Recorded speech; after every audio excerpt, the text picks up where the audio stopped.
Еще один чемпион из Краснодара, вон он стоит там сверху над надписью «Район».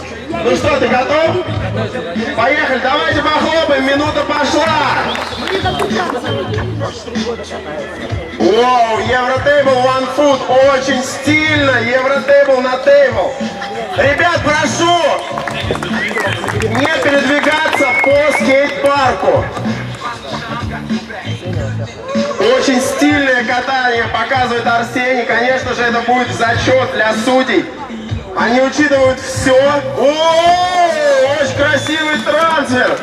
А между прочим, он 2003 года рождения. Один из самых молодых участников, заявившихся на чемпионат. Нак-нак, ну просто стиля невероятно много. Ученик очень крутого спортсмена Александра Белевского. Парень катает на большом велосипеде и полностью передал свой стиль этому спортсмену. Отличный заключительный трюк, давайте похлопаем. Идеальная программа, претендент, наверное, на первое место. Красавец вообще. Итак, а следующий у нас...